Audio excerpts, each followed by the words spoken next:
Stories from Real Life is a production of Media Well Done, LLC. On this edition of Stories from Real Life with Melvin E. Edwards, today's guest has lived a story that sounds like fiction, but it's absolutely real. Al Isaacs spent most of his life believing he knew exactly who he was, until a chance revelation in his 50s uncovered a family secret that changed everything.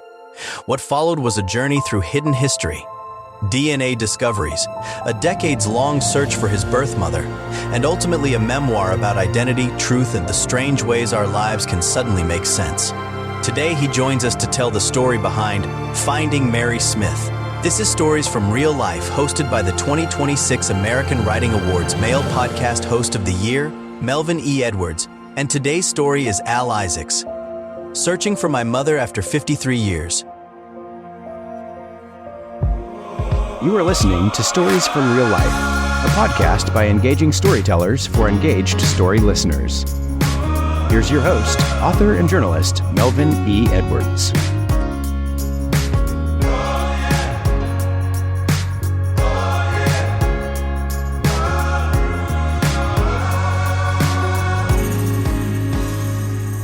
Hello again, and welcome to another episode of Stories from Real Life. I'm your host, Melvin E. Edwards.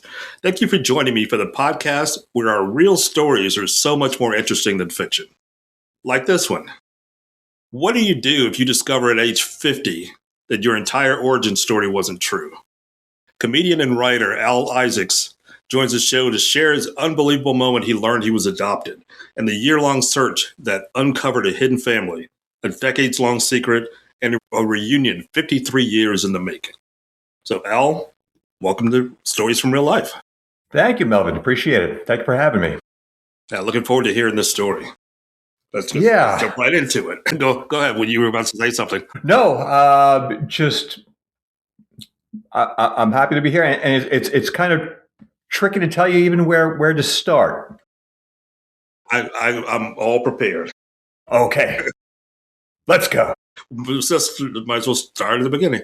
Yes, sir. All right. So if identity is a story that we tell ourselves, what happens when you discover the first chapter was different than what you thought it was? Yeah. Boy, the life just kind of pulled the rug out from under me. As an only child, growing up here in Long Island, New York, I just assumed things were the way they were because I didn't know any different. I never suspected anything. So when I found out that I was adopted, first I didn't believe it. I was told quite by accident. In the middle of COVID, both of my parents were ill. They both had dementia. With the dementia, my mom had been telling various doctors a lot of interesting, put it that way, stories. She would tell one doctor that she had surgeries that she never had. She would then tell a different doctor that the surgery she did have, she didn't have. Symptoms that she was going through, she would claim that my dad was the one going through it. There were a lot of things. And you combine that with COVID, where a lot of her friends and family, their relationships were basically 5-minute phone calls every couple of weeks. They weren't on social media. So they were very good at hiding their situation. So I was at work one day and my mother's oncologist had called because she was trying to get family medical history from my mom. And my mom kept hanging up on her. Again, the dementia. So I told the doctor, I said, well, let me see if I can help you out. If she keeps hanging up on you, I'll try to help you with whatever medical history I know. And the oncologist said to me, well, I don't need your medical history because, after all, you're adopted. I need your mom and dad's. What a way to find out. Yeah. But the thing was, at the moment, I thought it was the dementia talking. I thought this was just another story that in the moment she told the doctor and the doctor didn't know any better. And I literally went home. I took this opportunity to reach out again to relatives who didn't think anything was wrong, to say to them, you're not going to believe what she said now. Now she's telling people that I'm adopted. I reached out to an aunt who was in her 90s in Staten Island. And like I said, I said it just to show how bad things had gotten. And there was radio silence for about 24 hours. And then I got a message the morning after that that just started with, "I always wanted to tell you." And that was kind of the last thing I expected to see. But, between the honest truth is between COVID, because with COVID, I was no longer doing comedy. I wasn't doing live shows. The theaters, the comedy clubs had closed. I was teaching comedy. Classes were gone. So that part of my identity was gone, had nothing to do with the adoption. My dad was sick, and literally, as I'm finding out about this and people are confirming it, he went into hospice. So it was kind of everything all at once, to the point that I couldn't process any of it because it was happening so fast and just so much. In retrospect, my life has never made more sense than it does now. But at the time, it's like, what? It made no sense. I never saw any signs. And the fact that my entire family knew, all my cousins, aunts, that everyone knew. Wow. And that was, I think that was a 1-2 punch for me. Okay, let me go into these details a little bit. So was that the hardest truth to accept, that everybody knew this for 50 years and you didn't? That was tricky. That was, it hit on a couple of fronts. The first one being that, I was shocked because both my parents couldn't keep a secret to save their lives. They were walking spoilers, no matter what it was. And I think the problem was that they were spending all their bandwidth on this one giant secret. So they couldn't, if you were watching Planet of the Apes on TV, they'd walk by, "Wait, watching Planet of the Apes? Oh, it's Earth all along. Enjoy."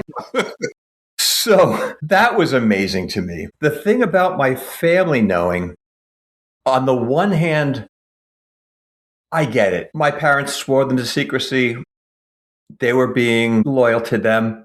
I get it. And it was tricky because when word started getting around my family that I knew, I think a lot of them, I don't know if they felt guilty or if they thought I was going to be angry.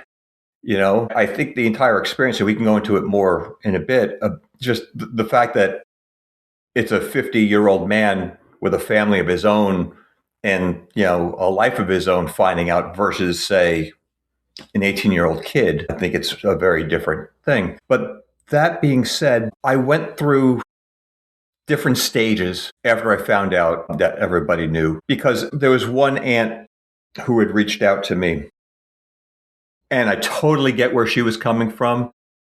But she had said to me, "Because of this, I always tried to give you a little more love." And I know she had the best intentions in the world when she said that. And I know where she was coming from. But man, it hit me like a ton of bricks, because now my brain is thinking, that was the foundation of my relationship with everybody. Here comes Lucy and Shelley's adopted kid. Let's try and that it wasn't built on a natural, relationship based on who I am, my personality, and it was, that it was all on this secret. But I was just going to say, it's insane that they kept it for 50 years. I don't know how we, at some family function, at a bar mitzvah somewhere, someone had a little bit too much to drink and would stop by my table and go, "By the way, you're adopted." I don't know how that did not happen. Wow. I was about to say, one of the favorite podcasts that I listen to, I don't remember the title of it, but it's about NPEs, non-parental event. So That's when people find out the man they were told was their father, or the man who raised them as their father, was not their biological father. In your situation, the man who raised you was not your biological father, and the woman who raised you was not your biological mother either. Correct. So how did you handle that? Just knowing that neither one of them was biologically related. Neither one of them. Yeah. It was tricky.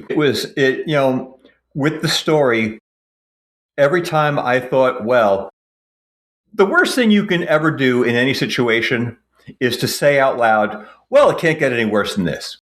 Because There's the universe, something. There's yeah, always the universe something goes, really? Hold my beer. This? Yeah. Let me show you what we can do here. And that was kind of it, because it was like there was one surprise after another. I get my parents' generation when it comes to secrets, and whether it's pride or you could say that they would think it's nobody else's business, whatever. That's cool. My first problem was they both had dementia. My dad was in hospice. I couldn't ask them for any answers. This was like, okay, now it's on me. I would find out, because here comes question number 2. So my dad goes into hospice. He passes away 3 weeks later. I never tell him that I knew. My mom first admits that I was adopted. And the second time I approach her about it, she denies it and says it's all a lie. Okay, we're not going to get anywhere with that. But then her dementia got to the point that I had to put her in an assisted living facility. And as I was gathering her clothes, I found my adoption papers, which my big question that I'll never know the answer to is, why did you keep them? If you weren't going to tell me, if you were taking this secret to your grave 52 years later, why didn't you burn them? Why didn't you shred them, throw them away? No idea. But now I had the papers, and it was a closed adoption from 1969. And in trying to do research to find out any further information, I was going to try and contact the lawyer on the letterhead. And I'd never seen the name before. The gentleman's name at the top of the letterhead was Stanley Mickelman. He's a lawyer. All you kids out there, go ahead and Google Stanley Mickelman. Turns out he was the biggest baby broker in the country. And it was a gray market adoption. So all the information, it's not like I was starting off with no information. I was starting off with all lies for information. Nothing in the adoption papers was real.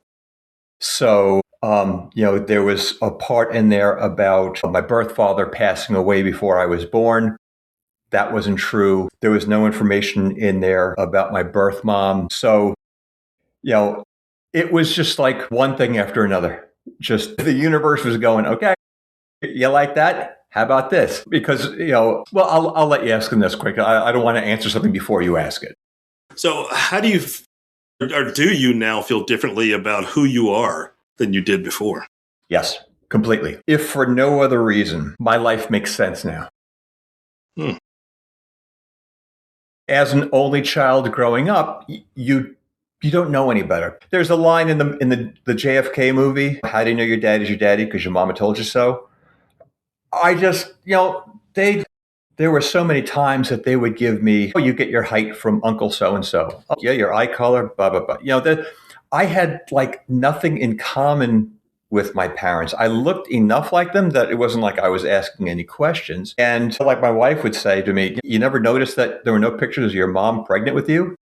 I was a boy. I didn't look for that sort of stuff. I suppose if I had suspected something, I might have looked, but it never occurred to me. So, I could say now in the moment, yeah, I absolutely, definitely feel different. Having now jumping way ahead, learning who my birth mom was and finding out who my birth dad was and finding out about their lives. It's like, oh, yeah, those are my parents. I get it. When it comes to nature versus nurture, it's nature by a mile. So, I'm in a good place. That's why I sat down and wrote the book. Was almost therapeutic, in addition to trying to help other people who might be going through this. Because, what you were saying before about NPEs, it is crazy how many folks got a 23andMe or an Ancestry.com account thinking it's going to be cool to find out that I was related to a king from 500 years ago, and all of a sudden discover, oh, wait. You're not even related to that guy right there. Exactly. So I'm hoping it's going to help some of those folks. But yeah, as I was going through it, it was very strange. Coming out this side of it, I'm in a much, much better place than I was. And you have a half sister. Did you find her before you found out you were adopted? No. So here's that little piece. So I went and did the Ancestry. And actually, I did 23andMe and Ancestry. And I was finding hundreds of fourth and fifth cousins. Man, as far as the eye can see. But there was one woman who they were identifying as a cousin. And my wife looked at the percentage of DNA and she looked at her age. She goes, I don't think that's a cousin. I think that's an aunt. And I reached out to her through Facebook, to her and her daughter. And her daughter got back to me like almost immediately, which was very cool because if you're not friends with someone on Facebook and you message, it's like, a Lego piece in the middle of the room in the dark. Maybe you step on it, maybe you don't. But the daughter had gotten back to me saying, oh, this is so cool. I think my mom will be really interested in talking to you. And I was very cryptic about it. I was, hey, they say I'm related somehow. And about 3 days after that, I got another message from her saying, yeah, sorry, my mom doesn't want to connect. Best of luck. But I had a name. And with the name, I found my sister-in-law, Vicky, actually was the one who did the work at this point. She found her, her name prior to marriage. And from that, found an obituary from 1998. Now, like I said, the adoption papers said my dad passed away before I was born. So initially, we're doing the work trying to find a man who passed away in 1969. Here comes this obituary from 1998 from a guy named Paul Hudgens, which was interesting enough until you get to the bottom. There was a picture of him. And when I say it was a clone of my son, I was looking at a picture of my son at the bottom of this article. I mean, like, blew our mind, and we just went, "Well, that's my dad." But at the bottom of the obituary, it mentioned, he was married, and it mentioned that he had a daughter named Molly. So, went back to Facebook, looked up people. I sat down this time, and I physically wrote a letter to Molly. She lives in Chicago, and basically saying, hey, I think we might be related.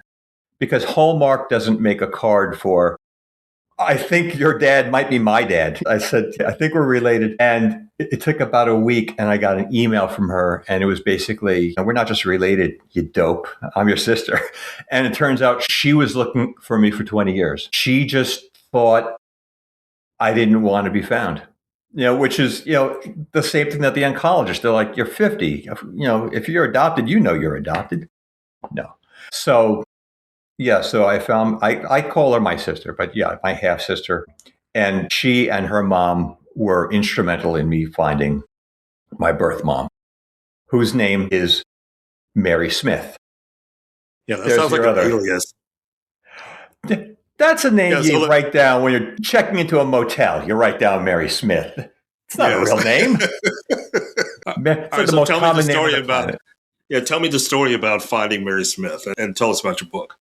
Yeah. So at every point, every time we would hit another thing, people were going, you got to write a book. I said, well, I can't write. Unless I find Mary, I can't write a book. So, and that's why I tell people, like, spoiler alert, I find her. Just like right up front, I'm telling you, it's like, because there's a lot of kind of dark night of the soul moments in this where it's like, I'm ready to give up. I'm ready to, pack it in going, I can't. Even after I found Molly, I didn't think I was going to find Mary. So in my mind, I'm going, I am so way ahead of this game. Molly flew out here and, she was pregnant with a brand new niece for me. And it was phenomenal. So I said, okay, even if I don't find Mary, this is going to be great. But yeah, we set out to find Mary Smith. And all I had was that name and a picture of her from her yearbook from Michigan from 1968, from a school that closed 25 years ago. And I found her. And it's a combination of all the right people being in the right place, trusting me to give me the information, and just a whole lot of luck. And a big part of it was, like I said, I was a comedian. And Mary was a folk singer, and a pretty famous one at that, in New York in the late 60s. She was basically on American Idol before there was American Idol. In 1967, end of 67, beginning of 68, they began a competition called Sound of Youth, where just like American Idol, they were doing city. If you win your city, you go to state. You win your state, you go to regional. And from regional, they had the finals in New York in November of 68, hosted by Duke Ellington. Wow. And it was televised on, WOR TV out here. And she won the whole damn thing. And because of that, I was able to find her. Because once I had a group of people, if you listen to the NPE stuff, you probably hear about search angels, who are folks that are online, have a background in DNA research or have been detectives and so on. And I had some good ones helping me out. And they found the first article about her winning Sound of Youth in Michigan. Once I was able to plug in Sound of Youth as a search term, all of a sudden, bing, bing, bing, bing, bing, it was lighting up with interviews and reviews, and we found her record and all this stuff.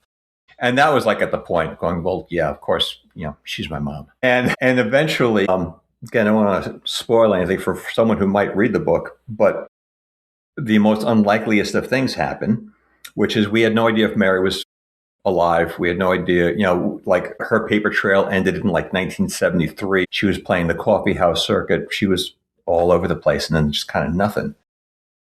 And one day I was typing into Google Mary Smith singer, Mary Smith folk singer, Mary Smith. And I typed in Mary Smith guitar, and a picture came up on Google Images of this beautiful Martin acoustic guitar. It's gorgeous. From a store that sold it about a year prior to when I found it. And I shouldn't have been able to find it, but Google had cached the photo. So even though it wasn't on the website anymore, it was still in Google Images. And next to it was a picture of Mary standing outside the bitter end in New York City. So I sent an email to the store owner asking if he had any more pictures. Like, that was where I was at. I'm like, I just want to find out more information about my birth mom. If I can get more pictures, if I can get more stories, if I could find out what happened to her after like 73, 74, that would be awesome.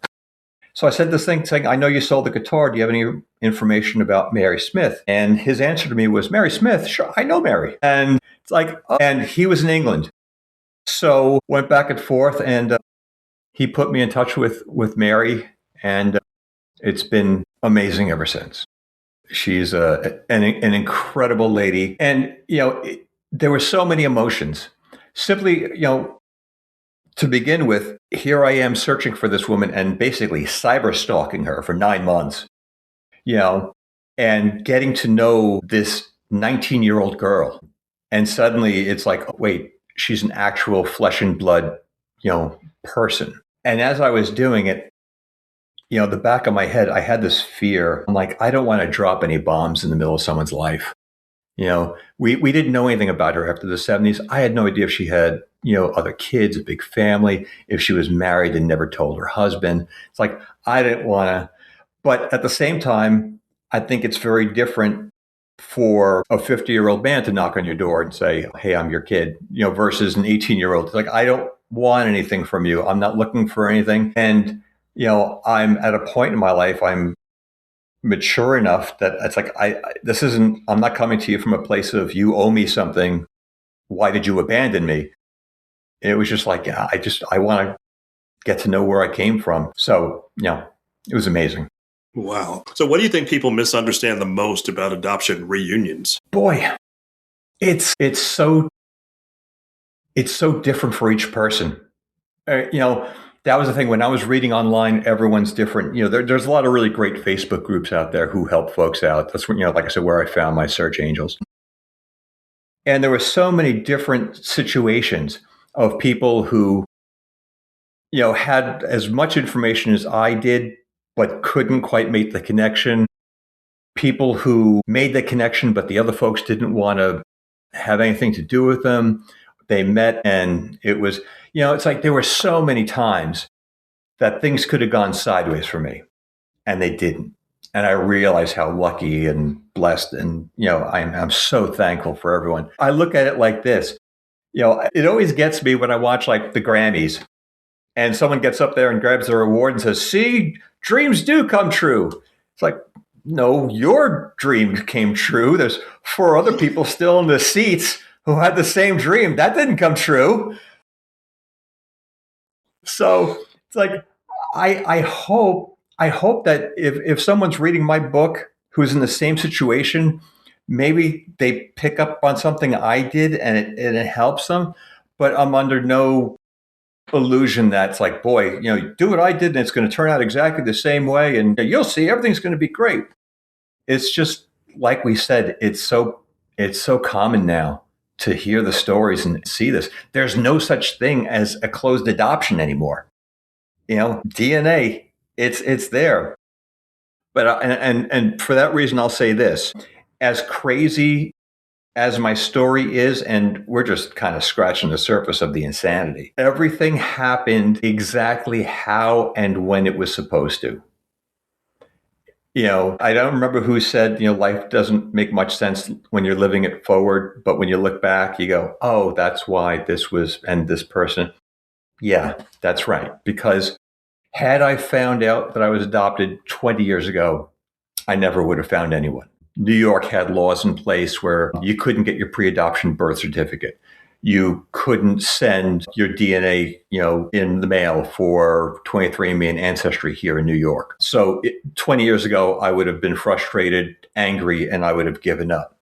That being said, had I found out 2 years later, my elderly aunt from Staten Island who confirmed everything for me passed away. And there were a couple of other people who had since moved or left the positions they were in where they were able to help me. So it's like, no, that was like in the moment when it happened, that was how it was supposed to happen. Wow. So you mentioned being a comedian. Did Yes. comedy and improv sort of help emotionally prepare you, help you navigate this unpredictable journey? Yes. Yes, it did. I just wish COVID didn't happen so that when I was having some of those really frustrating, dark periods, I could have went on stage and worked some of it out. That would have been great. But yes, it did. Because I don't necessarily think it was because I was a comedian, but man, it's just one of those situations where you got to find the humor. You got to be able to laugh. Otherwise, you're going to crawl up in a ball and not be able to move for a couple of days. It was definitely rough, and it helped me write the book too. And I like apologize from like page 1, and I say, this is who I am. There's going to be a couple of moments in this book where I turn to humor that you might go, that's not funny. How can you joke about that? And it's like, well, because if you know, you know. If you've been in a situation that stressful or that dark or that anxious, it's like you got to find something to laugh at. It's it was just that crazy. But the other point I said in the book, there were 2 kinds of improv. There's short form improv. If you ever watch Whose Line Is It Anyway, where it's like little segments. Mm-hmm. And then there's the long form stuff that you might see where in both cases, the big rule for improv is yes and.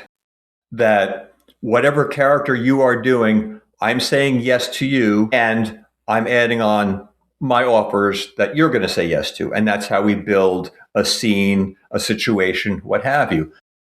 It didn't occur to me till later on, but like, man, my parents were doing real long form improv where it's like, are you my parents? Yes. And, and for 50 years, they were playing these characters pretty good. They were selling it. So, but here's the thing. I didn't realize, because growing up, I was a comedian, I was a drummer, I wanted to entertain. I wanted to perform. That was me. I get that from my birth parents, period. My adoptive parents couldn't be further from that. What occurs to me now is that every time I booked a gig, did a show, did a special, won an award, I was reminding them that I'm made of different stuff. It was, it's like, I'm not made of the same ingredients as you. But I didn't know that. I had no idea.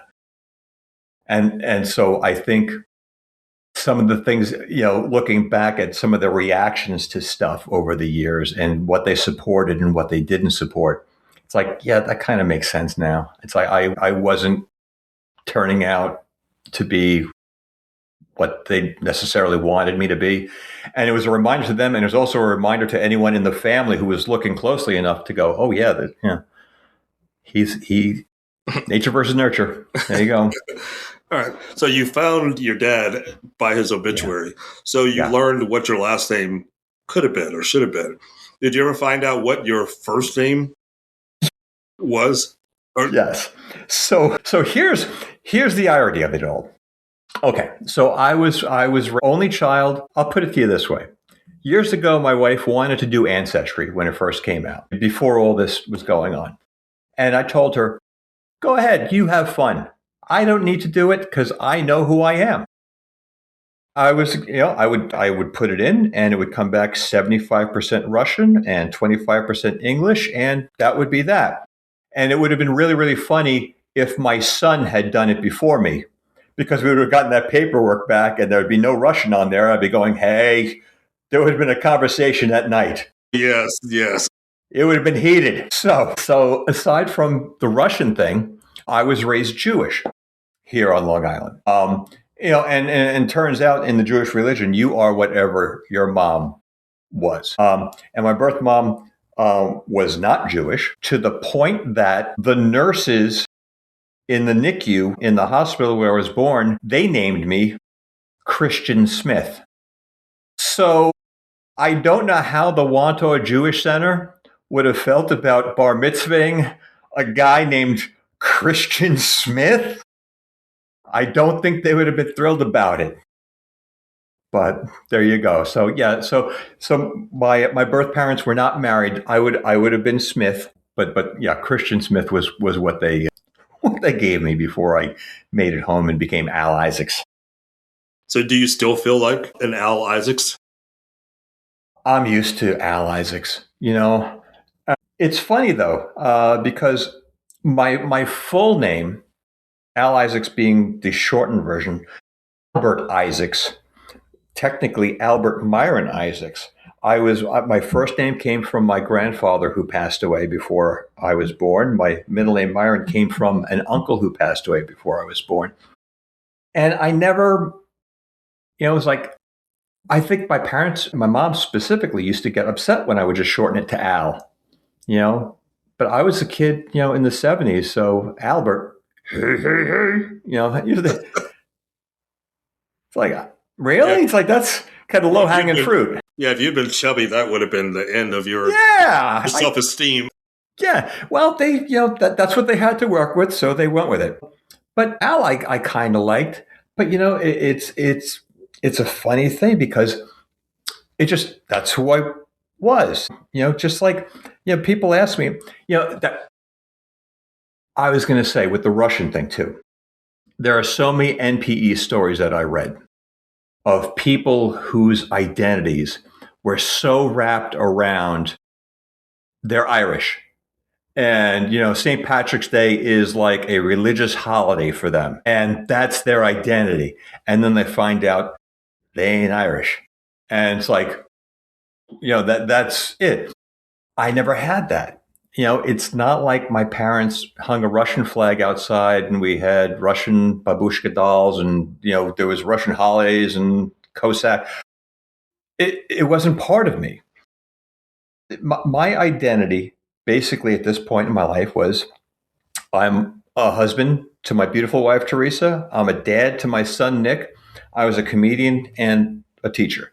And COVID took away the first two things. So the other stuff was like, oh, okay, I guess that's that's who I am now. I never felt an allegiance to any of the other stuff, really. It's pretty flexible. And I guess, being an improv comic and playing different characters every night, okay, we're flexible. We could do it. So did you ever do the DNA to find out what your nationalities were? Yeah. Oh, I'm all kinds of Scottish. I am all kinds of Scottish. And my wife, who is a big fan of Outlander, couldn't be happier. Al McIsaacs, at your service. I'm predominantly Scottish, a little Irish, and a little bit of English. I have a little bit of Russian? No Russian at all. So, between me and my wife, who is Italian with a little bit of French and a little bit, my son is like Epcot. He's got a little bit of everything going on. But yeah. I thought you were 75% Russian and you're 0%. I'm more Russian than you. I did my DNA and I'm 1% Russian. That's one more than me. And that's something. That's something. Yeah. All right. So when you were writing your book, what was the most emotional chapter for you? Oh, boy, I'm doing the audiobook now. So it's like the second time I have to relive this stuff. It is the first few chapters with my parents, because I started off on page 1 with when we really knew they were sick. And my dad had broken his shoulder. We kind of had clues of the dementia, but they had gotten really good at protecting one another. And it hit them in different ways. Like, my mom would have like 10 stories that she would always tell. But if you spoke to her for 5 minutes and didn't know her, you'd never know anything was wrong. My dad, on the other hand, had a different way of dealing with stuff. When he fell and hurt his shoulder, when the ambulance came and the medics were asking him, like, just to get cognitive, to see where he was at, if they would ask him what year it was or who the president was, he would just start screaming and ranting and cursing, like, why you ask me these stupid questions? I'm cleaning it up for you. Thank you. Yes. But it was his way of, like, getting them to stop asking things that he didn't know. He just, So what happened was, I would come home at night from work and I'd pick my mom up and I would take her to go see my dad at the rehabilitation center there, where they were trying to help him with his shoulder after he got shoulder surgery. And that was when I started noticing something was wrong, because we would be driving and every night after night, a house, a tree, a fence, something would trigger the same story every night. But every night, the same story would have a different ending. It was like she was just kind of, I was getting like the director's cut on Tuesdays, and Wednesdays was the alternate version. And then one night, she started talking about her brother who passed away when she was 10, but she was working him into a story where she was 15 years old. And I go, man, something's not right. And he had gone in her, she would, like, sometimes she'd get in the car at lunchtime to go visit him. And then she'd be home. By the time I'd get home, we'd go back together. And then one night I came home and she wasn't there. And I figured she was just at the rehab center. I'll meet up with her there. I guess, by the way, I've never met two people who pushed each other's buttons in a more spectacular fashion. I mean, like, the screaming and they didn't care who was around. They would just go at it. So I thought, like, on this particular day, I'm like, oh, I guess they didn't fight and she stayed for dinner. And I got there and my dad, and I said, hey, Dad, where's Mom at? And his answer was, your mom wasn't here today. Now, again, Dad's got dementia. So him saying Mom's not here means Mom's in the bathroom right now, she just left, or she actually wasn't there. And long story short, she drove off in the wrong direction and just kept going. And she was missing for 14 hours. And yeah, that was like another situation where someone was looking out for me. Like, we had a silver alert out. It was in the middle of December. I was prepared for the absolute worst. But 4:00 in the morning, I got a call from a gentleman who ran a supermarket. He was getting ready to open for the morning, and her car was totaled, and she was in the parking lot. And still don't know for all those missing hours what actually had happened. But it was like, okay, this is where we're at. It was like a defining moment. And what ended up happening was it was just the first in a long series of my hand being forced before I was ready. Like I wanted to get the best help for them. I wanted to, and it was either they would force my hand or COVID forced my hand, or, it was just like one thing after another where as an only child, I'm going, okay, I got to take care of this myself. Am I ready? And no matter what you do in those situations, there's an element of guilt going, did I do the right thing? And it was, but it all led to what eventually happened. So where was she? Yeah, she was when we found her, she was about 15 miles away from her house in the wrong direction. And a couple of months later, we actually got a picture from whatchamacallit, the car things from when you cross a bridge or what have you. We got a picture of her blowing a stop of a bridge going into New York City. So the fact that she didn't hurt anybody and didn't hurt herself is a small miracle. And spoiler alert, I gave her car to the mechanics who were there. They took it away. They towed it away that night. And they're like, she's not going to get it back 7 to 10 days. At the very least, the tires were shredded. The mirrors were gone. The sides were, she was pinballing off of some barrier somewhere. It was a mess. So I figured she doesn't have a car. It bought me some time. She's at home. We'll take care of this. What I didn't know was the next day when I went off to work, she got on the phone with the mechanics and kept saying to them, my husband's sick. I need my car. I need my car. I need my car. I need my car. All day long. And after about the 10th phone call, they slapped on some tires and they dropped her car off. And she got back into her car and she drove off again. And this time I had to go out east on Long Island to pick her up after she drove up on some curb and blew out all her tires inches from hitting a wall of a store. So again, I don't know who was looking out for me, but thank you. It's, yeah, it was, the book, I hope it helps people who dealing with folks with dementia, as well as the NPE, as well as the reunion stuff. There's a lot. There's a lot to unpack. A lot. All right, I just have a couple of questions left before we wind up this episode. Yeah. With everything you've learned, how has your definition of family changed? Oh boy, I will defer that back to what I was saying to my cousins, the cousins that I had before all of this, which was, I was telling them that I don't harbor any resentment and I didn't want them to feel guilty and I didn't want them to think I was angry.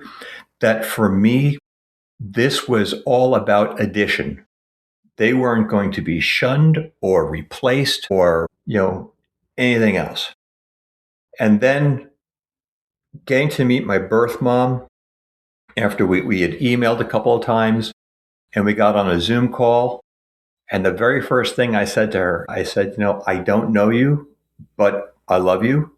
You gave me life and you made this decision. And, they gave me a life and you gave me life. And between that and having the love and support of my wife and son, who I can honestly say saved my life and had my back in all of this. I don't know if you know this, but professional comedians are not the most mentally stable people. They always talk about how they do it. I think every couple of years they do a study to see what people's fears are. And like death is like number 2. Public speaking, what we're doing right now, is number 1. So to do that, is kind of crazy. And in teaching it to folks, in teaching improv comedy to the folks that I did, I always talk to them about the voice in your head that's going to tell you you're not good enough. You're not funny enough. You're not smart enough. You're not good looking enough, whatever it is. And that voice might be a parent. It might be an ex. It might be, a school teacher, something. That voice is going to be there. And trying to teach them to, get the self-esteem to not pay attention anymore and to replace that voice.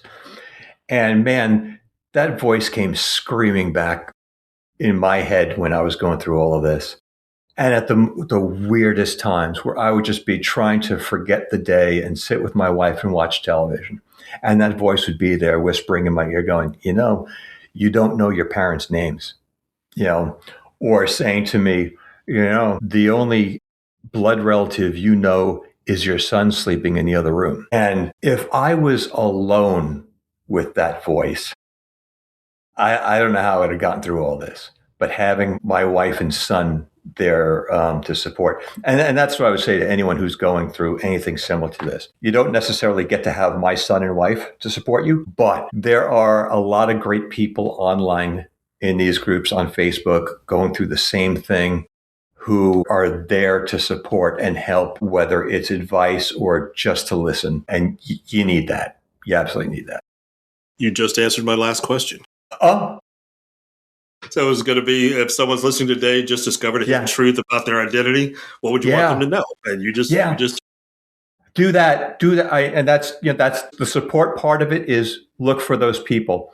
In my book, I talk about it, but they'll tell you the same thing. If you found out a weird way, like your mom's oncologist mentioning it to you, get that DNA test done if you do want to find some answers. And don't do one that you find at, a drugstore. You got to do the ones online, because they'll give you the information where you can plug it into other places and find, because, if you do Ancestry, but the people you're looking for did 23andMe, you're not going to find each other, but there are ways. And, if you are going through this, God bless you. And I hope you find what you're looking for, and I hope it gives you comfort and, doesn't disappoint, because, it ain't easy. It's redefined my life. And if I can help anyone the way that people help me, then man, I hope I can.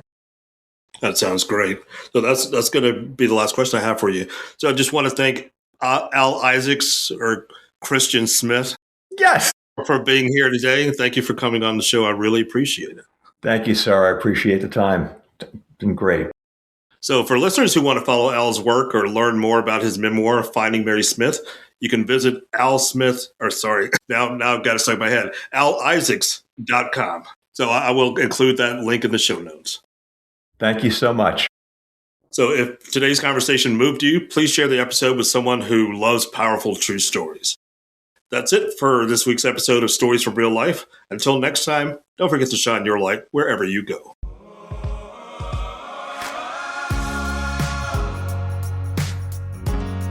That was Stories from Real Life. Join us again next week for another great storytelling journey. See you next time.